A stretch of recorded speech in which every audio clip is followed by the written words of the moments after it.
It's a fresh start, a new season, a fresh beginning. This is the very first edition of Spring Trends on Western Spring Television. It's February 1st, 2024. Some call it the season of love.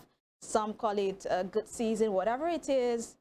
So far it's positive, I'll take it. My name is EVELYN OHIOLEI, and right here on Spring Trends, what we do is talk about everything trending, everyone trending, why they are trending, who's trending, and what people are saying concerning the situation. I do not do this alone. FEMI Ojo is here. Happy New Month, FEMI. Thank you. Happy New Month as well. You call February the season of love, the month of love. Yeah. 3 days the Lord's Day, by the way. So January, for some persons, will have been the longest month ever, by the way. I mean, this January for this year is actually short. It went fast, Abby. Yeah, it was very fast. All right, welcome to February. Welcome to February. So let's get on with our very first story for today. Talking about new things, we have something new on board, and that is a new radio station, 97.3 FM.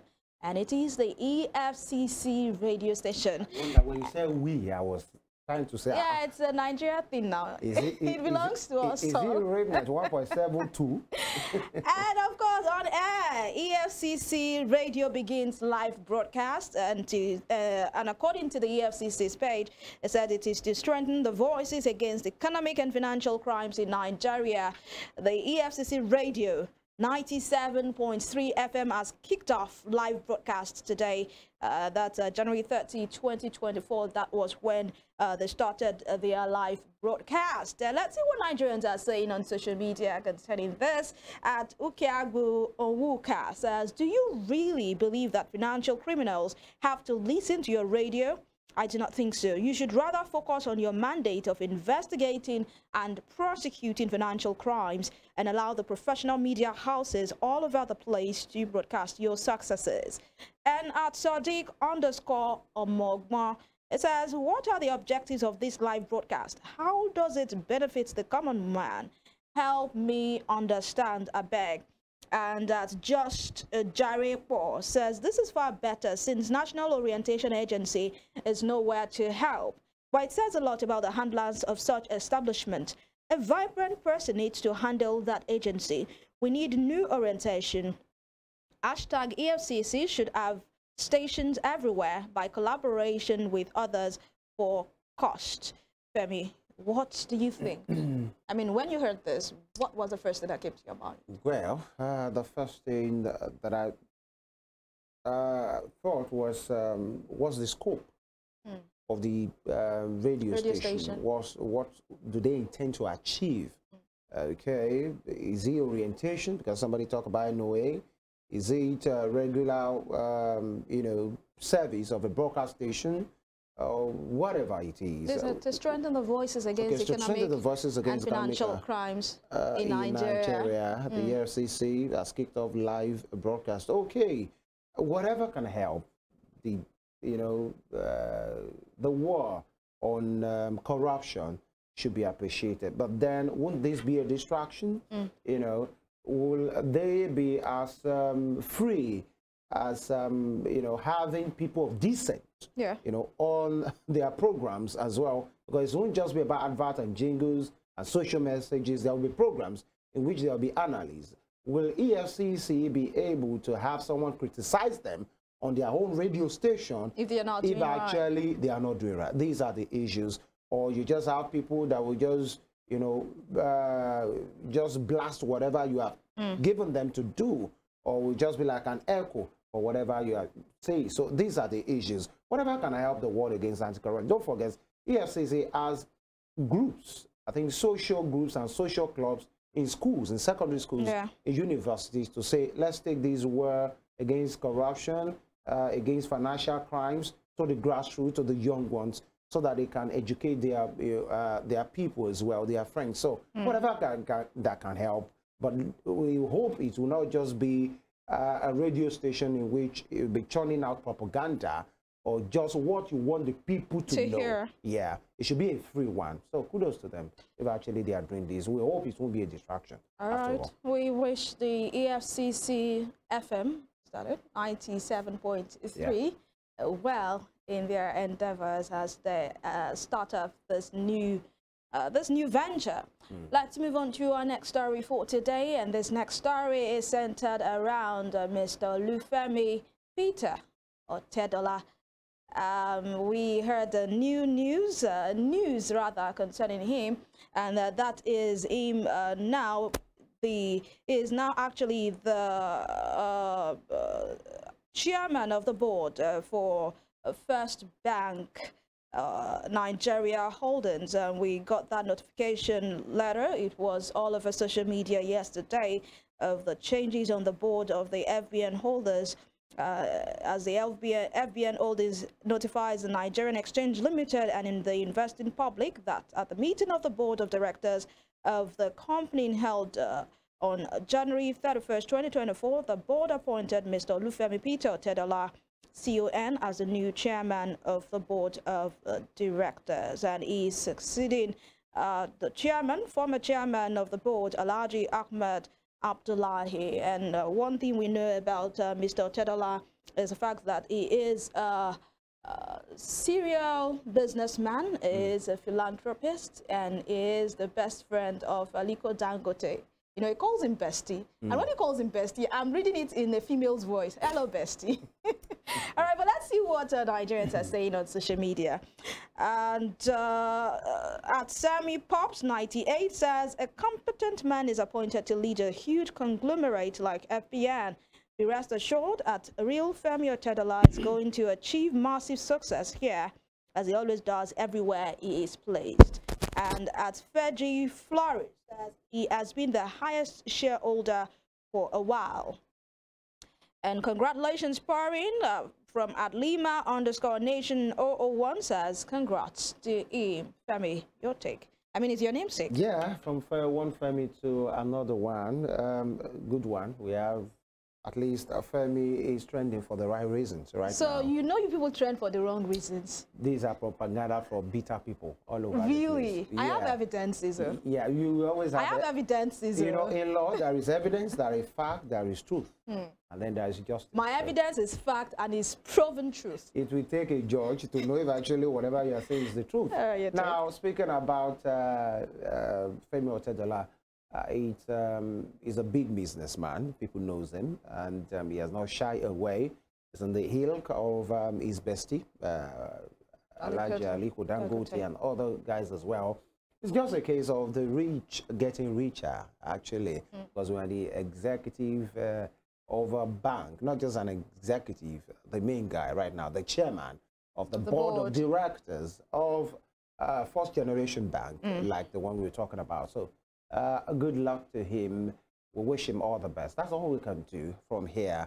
One thing I just know is sometimes, or it looks more like the rich are getting richer, while the poor needs to hustle for their life. Yes, and you need to take risks. I mean, when you hear the risks these people take, you wonder, how can a human being take such risk? People at the other side of the stroke. People are taking risk. Yes, I know, but people at the other side of the stroke, talking about the people that are not too rich, their life is a risk already by themselves. So, Evelyn, I hope you don't make some people to vex this one and say, look me there, you say I should take risk. This one that I did, not be risky.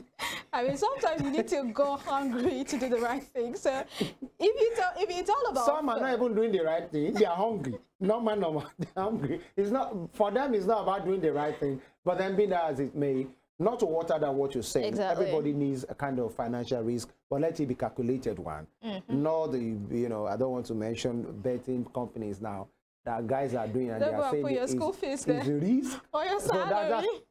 That's a risk taken too far, because when you're talking about betting companies, those ones we tell you to even do it responsibly. Yeah. These are the issues. They tell you to use your spare money. Spare money. Don't use your main money. Don't take your rent or the money for your thesis. And then you say, you are Evelyn. I said we should risk it. You know her and her son-name. You can always tag her when things go wrong. All right. But then congratulations to him as well. Congratulations to Mr. Otedola. He is like a beacon of hope to so many people. Yeah. Of course. Congratulations to all the Femis out there. We are doing well on this matter. All right. Congratulations. We move to our next story for today. And this next story, we've had about the tripartite meeting, committee rather, holding meetings as to deciding a new minimum wage, or they call it living wage, for the Nigerian people. And this actually consists of the federal government, the state government, and the labor unions. And we heard that the labor unions are demanding a minimum wage of 400,000 naira. I mean, there was a time it was 200,000 naira, but with the reality of our economy in Nigeria, they are saying no, the reasonable amount that can actually take home any Nigerian at this time is 400,000 naira. Let's see what Nigerians are saying. Are they in agreement, or they think this is just a far cry from reality? Jamo on Twitter says, great news that the NLC is demanding 400,000 naira as new minimum wage, which is the actual wage a Nigerian worker deserves, taking into consideration the current economic reality. Before you ask the stupid question of how realistic or it causing inflation, go and ask how realistic buying of SUVs, renovations and stealing of public funds by politicians is, and why it isn't causing inflation. And at Abiola Black Diva says, I do not know why this is funny, Sha. And I never see 40K and they demand 400,000 naira. Even like some states still they pay 10K self. And actually, this is actually right. There are some states that are not even paying the 35,000 naira minimum wage. Some are still stuck in the whole in the old 18,000 minimum wage. So how do they expect? Some are even paying in bits. In bits. So how do they expect the states to pay 400,000 naira? But let's check out at Dr. John Bishop's comment. It says inflation has to be stopped. If not, even the 400,000 naira will lose its value before the end of the year. Right. Nigeria needs good governance, and we can see the exclamation mark at the end of that statement. Femi, what do you think? 400,000 naira, is this real? Is this realistic? It sounds ridiculous, by the way, but the reality of how government handlers, view the rest of the people to say, okay, are you joking? Are you serious? From 30,000 minimum wage, they are saying it's no more minimum now. It's just a living wage. When you say it's a living wage, does that mean that is what everybody will be collecting, irrespective of your steps, of your grade, of your years in service? So what to see how this pans out. But the thing is, it's more like an asking price. There's a tripartite committee from the federal government, from the organized labor, from the state governments, from the private sector as well. So it's a starting, when you go to market and then you are making transaction, 15 naira, okay, can I pay 30? Can I 35? Can I pay 32? These are the issues. It's not just for 400. They know who they are dealing with. You are begging 400,000 to come and meet the federal government or state governments that are some of them paying modulated salaries, half salaries, 75%, depending on the grades. So these are the issues. It can't be 400, it's that real, but then they have to take it from a higher place. So is it a case of aim for the moon so you land in the stars? Exactly. So by the time these things are being dragged, okay, meetings upon meetings, you now see something maybe a bit reasonable. But then 400,000 is, to use your narrative now, is less than $400, right now. That's it's as simple as that. But then Dr. Oguyemi, just the way he said, we don't transact in dollars, but we know the way the market runs around there, in which everybody will say it's because of, the dollar rates to naira, and these are the issues. But then the labor should make sure they do their negotiation with a rock solid kind of presentation and agreement with time frames. And if these things are not, and they should tell the people, whatever is the agreement, let the people know, and they should carry the people along as well. We wish them all the best. But then, not like 400,000 is a big deal again, by the way. Okay. It's a lot of money, but the value is not that. The labor leader, the labor boss, Joe Ajero, said that even the state governors in that tripartite committee, some of them are not even paying the 30,000 minimum wage. So how can they even afford this 400,000 they are asking for? And do you actually agree with some narrative that say that, okay, every state, we should not have a regular or uniform minimum wage. States should pay according to the living standard of their state. I mean, someone in Lagos State should not earn the same thing as someone living in Osun or someone living in Ekiti. What do you say? I think that essentially that's what it is. It's a minimum. That doesn't mean your state should pay minimum. So state that are paying whatever they are paying, they know how they are doing that. It's just the benchmark. Okay. States can pay higher. So let's move over to our next and final story for today. And this story is centered around kindness, around humanity. And we actually read the story of a lady, a young girl, who actually helped a dying man. And like my producer put it there, she is really someone we'll consider a hero without a cape. This man actually slumped on the road. I mean, the man on the floor right now slumped on the road, and his inhaler actually went out. His inhaler was already finished, and they were trying to rush him to find a way to save him. And then this little girl, the schoolgirl, rushed out of a keke napep, taking her home, brought out our own inhaler to save a complete stranger. That is all that happened. So let's see what people are saying on social media. At Bayo Adegboyega says, this girl is an angel. If she had considered the cost of getting an inhaler, she probably wouldn't rescue the man, but nothing is worth a life. Humanity comes first. And at Karima _ says, this is pure humanity and good character. Some may not even bother to rescue the man because of a tragedy they might have faced with the same humanity. And lastly, at Boss Legit _ 001 says, there are still some good people in Nigeria. She took action instead of bringing out her phone to snap. May God bless her. And that last reaction, I think it is very, very, very important and very right. Sometimes when we see things happening, we are so fast to bring out our phones to record instead of giving the person a first aid or trying to see how we can bring that person to safety. Femi. Yes, leave and let's leave.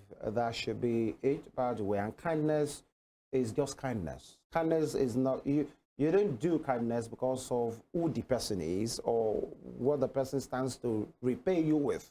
Whatever is transactional is not kindness. And these things are inborn at times, although you can learn it as well to say, okay, this is the way to go. That's a very good one. Yes. And she's just a girl. From that young lady there, and it should be applauded. And these are the persons that we should promote, and these kind of acts and values to know that, okay, everybody is going through a lot, really. If people have seen the person and they say, hey, yeah, oh, sorry, I wish you all the best, that doesn't mean they are wicked, by the way. Everybody just wants to, stay with themselves. But if somebody will go out of their way, to offer help, no matter how little. That girl parted with her inhaler to save a life. Many persons are around us in which we have many quote-unquote inhalers to give people, understand what I'm saying? Yes. To just help them, to just contribute to their lives, and that will never make it to the gram, to the Instagram, to the Twitter, social media. Let's just do what we can do to help ourselves and not wait till we are Tedola or Dangote to do something big for the people. If there are little things that counts. I mean, that 100 naira, that 1,000 naira that you give to someone will go a long way. Yeah. We all know what the price of inhaler is saying in the market, and she being able to part with it, just help a dying man, says a lot about her. God bless her. And we also hope that she herself is a patient. Yes. So she's not just thinking only about herself. This person needs it more. Let me just give it to the person. And like Femi said, these are the people we should actually promote. These are the people we should actually crowdfund, in the society. Support, and that's where we'll put the brakes on Spring Trend for this morning. Join us tomorrow for the last edition of Spring Trend. Yes, chip in these. And it speaks to our emergency response system as well. If it were to be in the US or UK, why some persons are doing that? You call 911. And where's the emergency? Less than a few minutes. Some persons will rush there. Even if we are in danger, I hope we can have that kind of safe and fast emergency response system, apart from Lagos, because it's like Lagos that has all these things. Little wonder they are center of excellence. All right, you said it all. We move on from here and we return tomorrow. Thanks so much, Femi, for that great analysis. Until tomorrow, have for yourself a good first day of the month. My name is EVELYN. Bye-bye.